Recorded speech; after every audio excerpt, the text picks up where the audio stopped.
चलिए अगले अभ्यास की ओर आगे बढ़ते हैं। हमारा अगला अभ्यास है प्रकृति प्रत्ययौ पृथक कुरुत। ध्यान दीजिएगा, जो निर्देश है इसमें प्रकृति प्रत्ययौ लिखा है। इसका मतलब यह है कि दो चीजें कही गई हैं।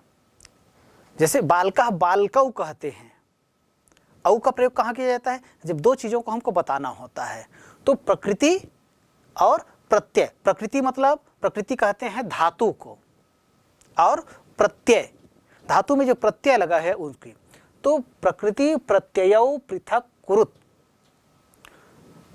प्रकृतिश्च प्रत्ययश्च पृथक कुरुत, अर्थात प्रकृति और प्रत्यय, धातु और प्रत्यय दोनों को अलग करना है। अर्थात यहां पर कुछ शब्द दिए हुए हैं, उन शब्दों में जो शब्द हमको दिखाई दे रहा है वो वास्तव में कैसे शब्द है? वह शब्द जो है वह धातु और प्रत्यय से मिलकर बना हुआ रूप है। तो इनमें से मूल धातु क्या है उसको अलग करना है, और इसमें से कौन सा प्रत्यय जुड़ा हुआ है उस प्रत्यय को अलग करना है। धातु में जो प्रत्यय जोड़ते हैं उन्हें ये कृदंत प्रत्यय कहते हैं। धातु में सीधे जोड़ने वाले जो प्रत्यय होते हैं वे कृदंत प्रत्यय हैं। तो यहाँ पर कृदंत प्रत्ययों से युक्त कुछ शब्द हैं, उन प्रत्ययों को हमें अलग करना है। वैसे तो धातु में अलग अलग प्रत्यय जुड़ते हैं, जैसे तिंग प्रत्यय जुड़ते हैं जिसमें तीतः अंति ये प्रत्यय होते हैं, लेकिन यहाँ जो शब्द दिए हुए हैं इन शब्दों में कृदंत प्रत्ययों का योग है। तो पहला शब्द हम देखते हैं द्रष्टुम। द्रष्टुम यहाँ जो शब्द बना है इसको आप ध्यान से देखें तो इसमें मूल धातु जो है वो दिखाई देता है। मूल धातु है दृश्य। दृश्य मतलब होता है देखना। इसका रूप बनता है पश्य से, पश्यति पश्यत पश्यन्ति आप पढ़ते हैं, लेकिन जैसे लिट लकार में आते हैं तो वहां पर आप देखते हैं द्रक्ष्यति द्रक्ष्यता द्रक्ष्यन्ति, इस तरह का रूप बनता है। तो द्रष्टुम जो कह रहे हैं तो इसका मूल धातु है दृश्य और इसमें प्रत्यय जुड़ा है तुमुन।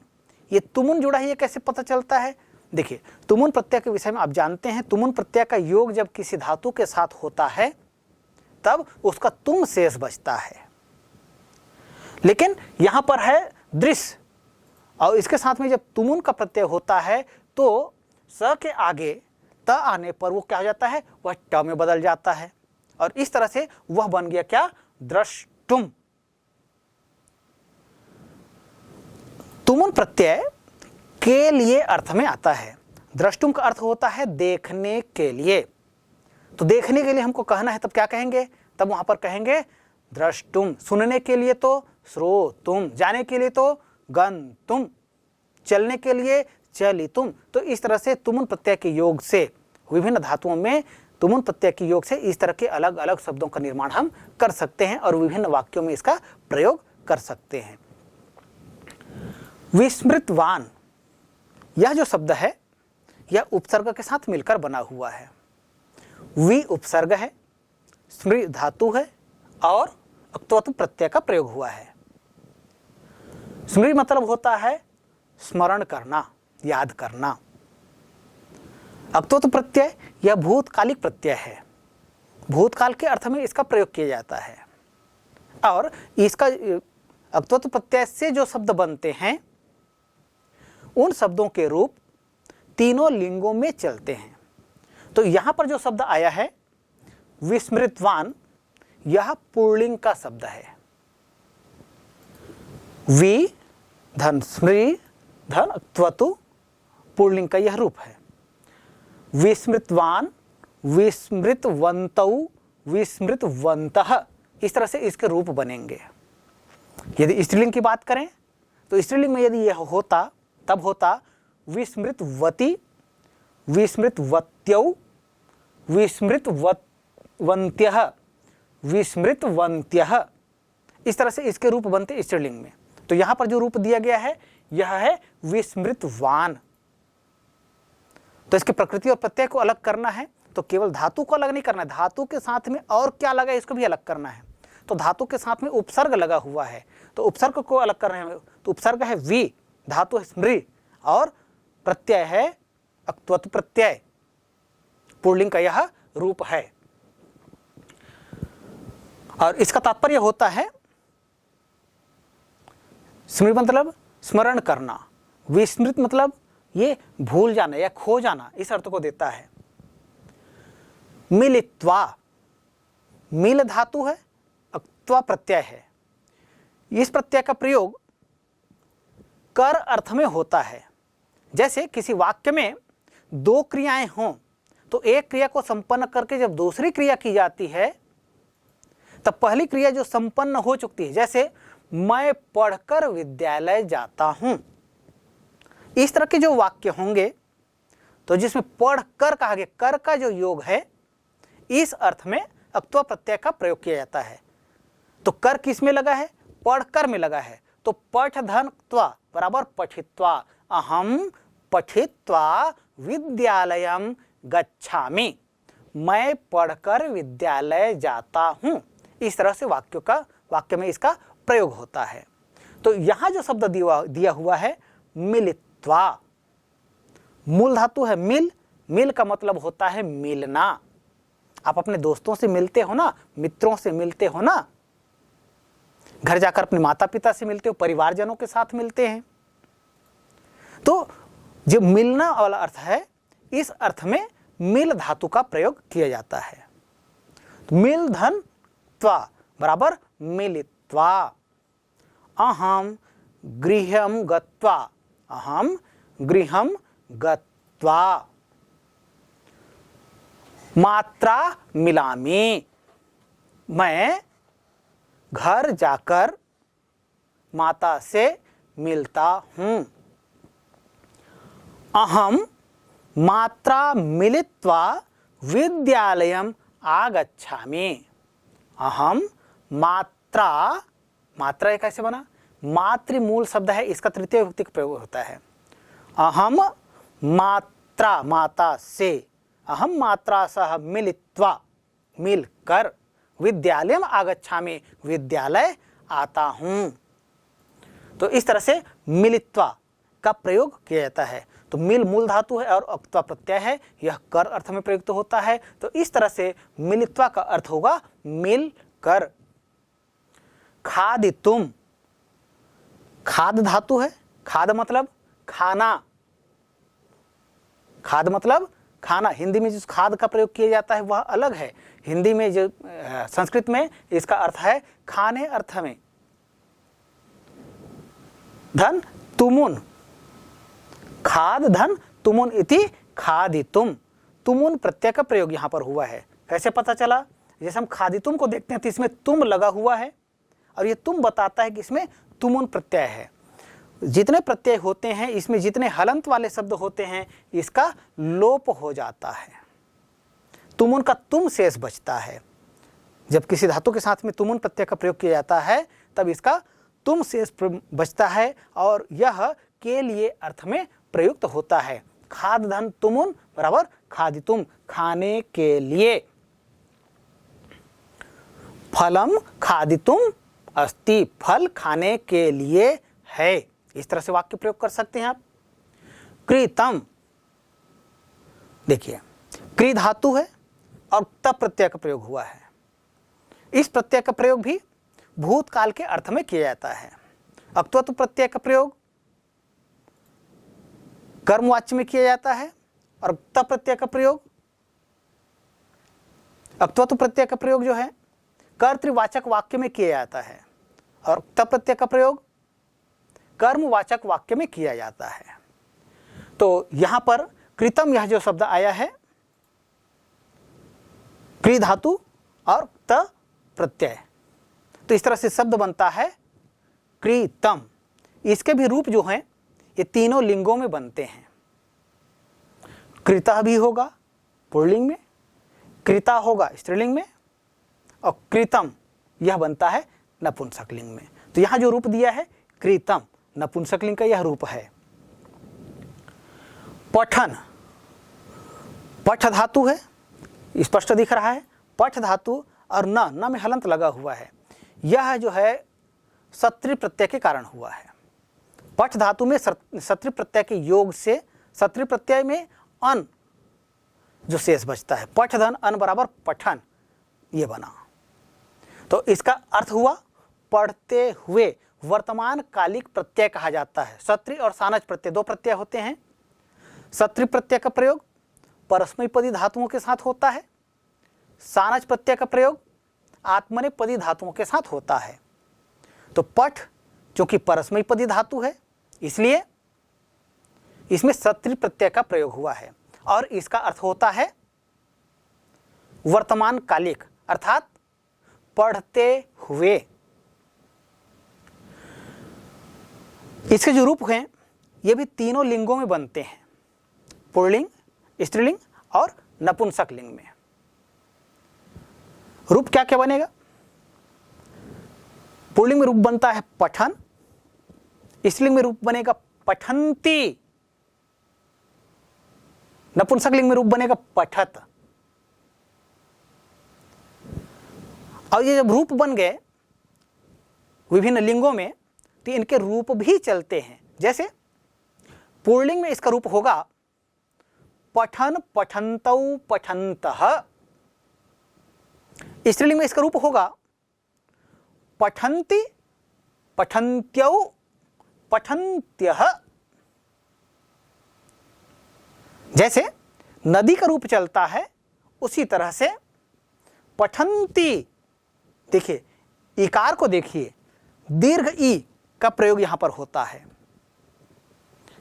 जब हम पठन्ति कहते हैं तब ये धातु रूप है, ये प्रथम पुरुष बहुवचन में प्रयोग होता है। पठति पठता पठन्ति कहते हैं, यहां पर छोटी ई का प्रयोग हुआ है, ह्रस्व ई कहा जाता है, उसका प्रयोग है और इसका अर्थ होता है जाते हैं। लेकिन जब बड़ी ई का प्रयोग हो, दीर्घ ई का प्रयोग हो, जैसे पठन्ति, ये रूप गलत नहीं है, यह भी सही है। कैसे सही है? क्योंकि यह जो रूप है यह सत्रि प्रत्यय वाला रूप है। पठ धातु में सत्रि प्रत्यय लगा हुआ है, प्रथम विभक्ति एक वचन स्त्रीलिंग में, तब इसका रूप बनता है पठन्ति और इसका तात्पर्य होता है पढ़ती हुई। यथा जैसे बालिका पठन्ति गच्छति, बालिका पढ़ती हुई जाती है, यह वाक्य है। अब इसको हम संस्कृत में क्या कहेंगे? तब वहां पर प्रयोग किया जाएगा बालिका पठन्ति गच्छति, बालिका पढ़ती हुई जाती है। तो इस तरह से यहां जो रूप दिया गया है, कौन सा रूप है? यहां पर रूप दिया गया है पठन। तो पठ धातु है, सत्रि प्रत्यय है, पुल्लिंग एक वचन का यह रूप है। तो इस तरह से कभी आपको शब्दों के रूप भी पहचानने के लिए कहा जाए तो उन रूपों को आपको पहचानना आना चाहिए कि वास्तव में जो शब्द दिया गया है उसमें धातु क्या है, उसमें प्रत्यय कौन सा लगा हुआ है, कौन से पुरुष का है, कौन से वचन का है और कौन से लिंग का है। तो इसका निर्णय आपको आना चाहिए। ऐसा यदि आप कर पाते हैं तो निश्चित रूप से आप संस्कृत को भली भांति समझ रहे हैं और निश्चित रूप से आप इसका अपने दैनिक जीवन में प्रयोग करने में समर्थ हो सकते हैं। आइए अब हम अपने अगले अभ्यास की ओर आगे बढ़ते हैं। अब अगला अभ्यास है अधोलिखित वाक्येषु अव्यय पदानि चित्वा लिखत। प्रश्न का जो निर्देश है वह कह रहा है कि नीचे लिखे हुए वाक्यों में अव्यय पदों को चुनकर लिखिए। नीचे लिखे हुए वाक्यों में अव्यय पदों को चुनकर लिखिए या लिखो। तो कुछ वाक्य यहां दिए हुए हैं, वाक्यों का मैं पढ़ता हूं। पहला वाक्य है भवान कुत्र गच्छति। दूसरा वाक्य है रामः ह्यः विद्यालयं गतवान्। तीसरा वाक्य है अद्य मम गृहम् आगच्छतु। अगला वाक्य है राहुलेन सह एव क्रीडतु। अगला वाक्य है यदा श्रेया क्रीडति तदा सीता पठति। ये विभिन्न वाक्य हैं। इन वाक्यों में विभिन्न जो अव्यय पद हैं उनको चुनकर लिखना है। ध्यान दीजिएगा, किसी वाक्य में एक अव्यय पद हो सकता है या एक से अधिक अव्यय पदों का प्रयोग हो सकता है। तो यहाँ जो नीचे दिए हुए वाक्य हैं, इन वाक्यों में भी किसी वाक्य में आपको एक अव्यय पद मिलेगा और किसी वाक्य में एक से अधिक अव्यय पद मिलेंगे। तो सबसे पहले हमको यह जानना होगा कि अव्यय पद किसे कहते हैं। तो अव्यय पद के लिए एक विधायक सूत्र है, वह सूत्र है सदृशं त्रिषु लिंगेषु सर्वासु च विभक्तिषु वचनेषु च सर्वेषु यन्न व्येति तदव्ययम्। यह अव्यय का विधायक सूत्र है। इसका तात्पर्य क्या हुआ? सदृशम त्रिषु लिंगेषु, सदृशम मतलब एक समान होता है, यह बदलता नहीं है। किसमें नहीं बदलता है?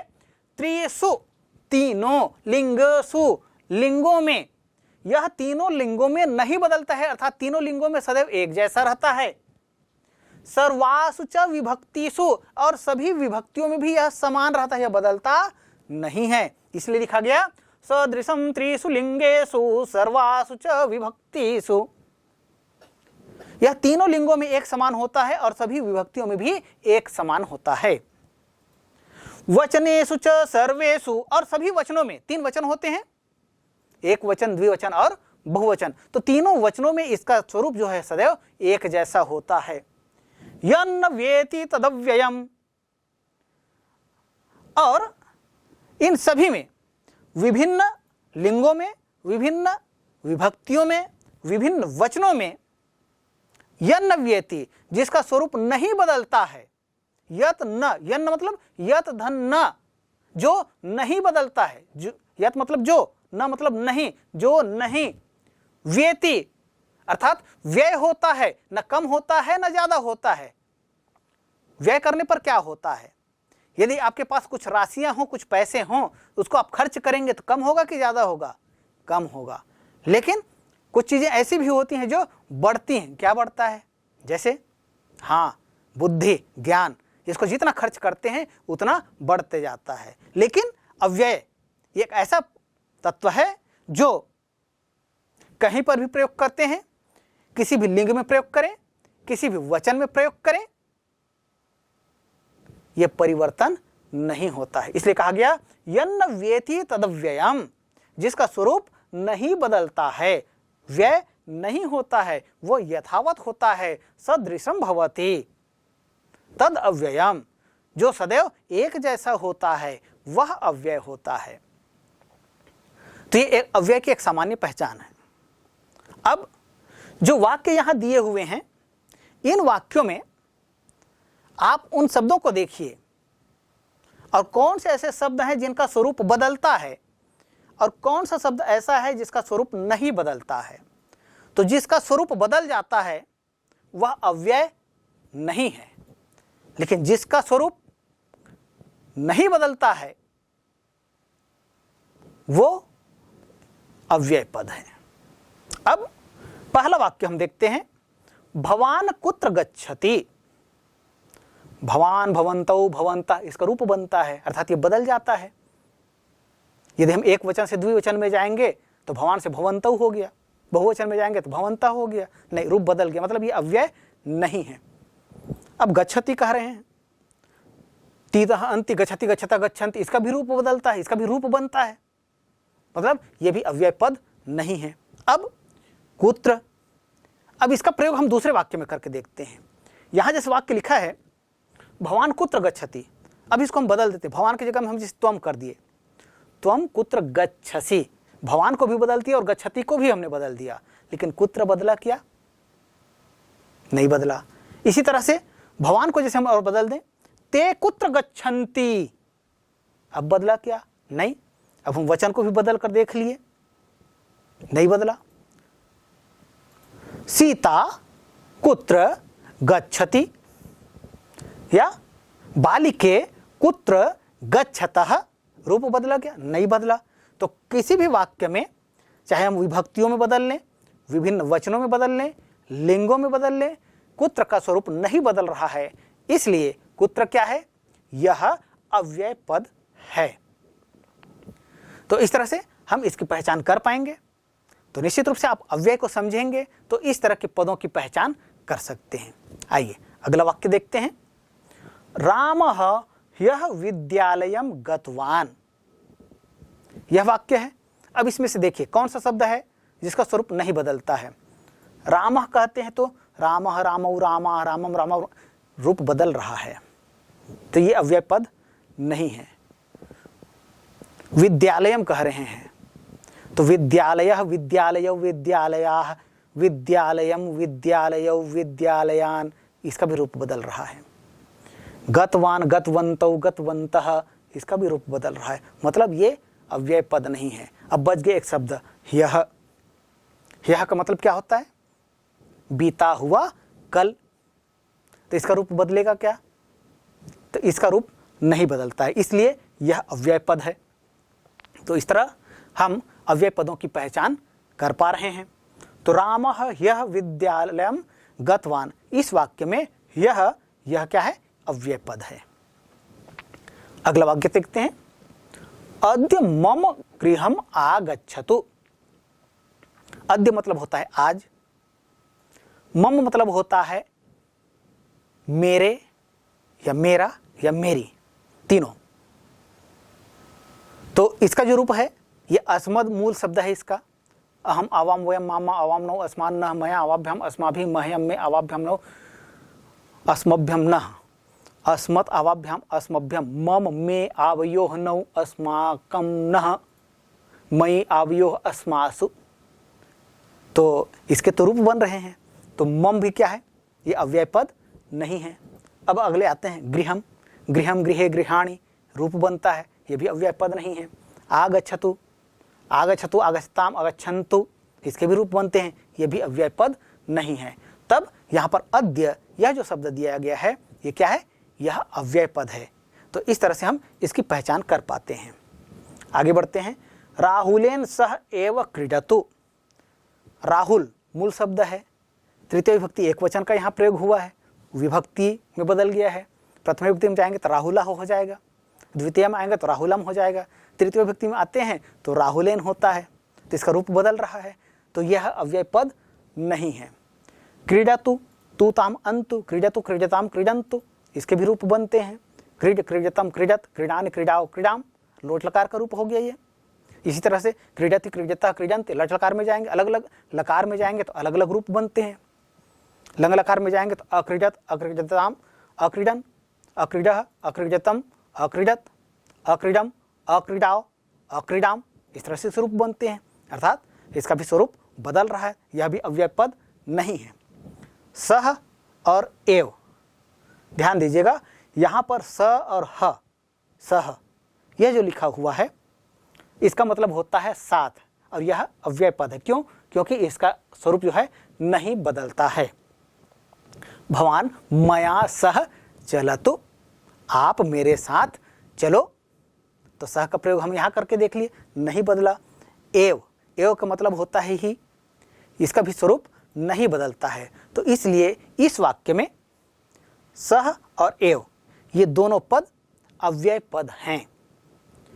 आगे देखते हैं। यदा श्रेया क्रीडति तदा सीता पठति। श्रेया नाम है, संज्ञा है, जैसे आप लोगों का नाम होता है ना आपका नाम? बिल्कुल। तो जिस तरह से आपका नाम है उसी तरह से एक बालिका का नाम है श्रेया, इसी तरह से एक बालिका का नाम है सीता।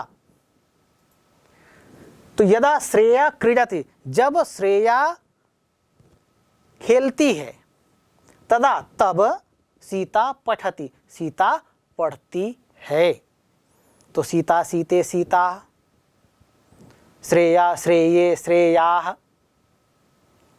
तो इसके भी रूप बनते हैं। तो ये जो है जो संज्ञा पद हैं इनके रूप बनते हैं, शब्द हैं, तो ये अव्यय पद नहीं है। इसी तरह से क्रीडति और पठति, तीतः अंति वाले क्रिया रूप इसमें प्रयुक्त हुआ है। क्रीडति, क्रीडतः, क्रीडन्ति, या पठति, पठतः, पठन्ति, इस तरह से इसके रूप बनते हैं। तो ये भी अव्यय पद नहीं है। अब जो शब्द बचे हैं, यदा, यदा का मतलब होता है जब और तदा का मतलब होता है तब। इन दोनों पदों का स्वरूप नहीं बदलता है, इसलिए ये अव्यय पद हैं। तो अभी ये जो 5 वाक्य हम देखें, इसमें से प्रथम वाक्य है भवान कुत्र गच्छति, इसमें से कुत्र अव्यय पद है। रामः ह्यः विद्यालयं गतवान, इस वाक्य में ह्यः अव्यय पद है। अद्य मम गृहम् आगच्छतु, इस वाक्य में अद्य अव्यय पद है। राहुलेन सह एव क्रीडतु, इस वाक्य में सह और एव ये दोनों अव्यय पद हैं। यदा श्रेय क्रीडति तदा सीता पठति, इस वाक्य में यदा और तदा ये दोनों अव्यय पद हैं। तो प्यारे बच्चों, पहले आप अव्यय पदों को पहचानना सीख लीजिए, अव्यय पद क्या है इसको जान लीजिए। फिर विभिन्न वाक्यों में जो शब्द प्रयुक्त होते हैं, संस्कृत में विभिन्न वाक्यों में प्रयुक्त होने वाले शब्दों को पद भी कहा जाता है। सुप तिकंतम पदम एक सूत्र है, उसके अनुसार से विभिन्न जो शब्द होते हैं उसमें या तो सुप प्रत्यय का प्रयोग होता है या तिंग प्रत्यय का प्रयोग होता है। सुप प्रत्यय का प्रयोग जो सुबंत कहते हैं, जिसको हम शब्द कहते हैं, शब्दों के साथ में जो प्रत्यय लगते हैं उन्हें सुबंत कहा जाता है।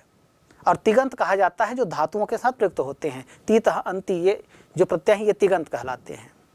तो सुप तिगंतम पदम, ऐसा करके पद की एक परिभाषा संस्कृत में दी गई है। संस्कृत के वाक्यों में जिन शब्दों का प्रयोग किया जाता है उन्हें पद भी कहा जाता है। इसका एक विधायक सूत्र है सुप तिगंतम पदम। सुप प्रत्यय उन प्रत्ययों को कहा जाता है जो शब्दों के साथ प्रयुक्त होते हैं, और धातुओं के साथ प्रयुक्त होने वाले प्रत्ययों को तिगंत कहा जाता है। जैसे ती तह अंति सी थ थ आमी आवा आम कहते हैं ना, ये तिगंत प्रत्यय कहलाते हैं। तो सुप और तिंग प्रत्यय के योग से शब्द बनाए जाते हैं जिनका विभिन्न वाक्यों में प्रयोग किया जाता है।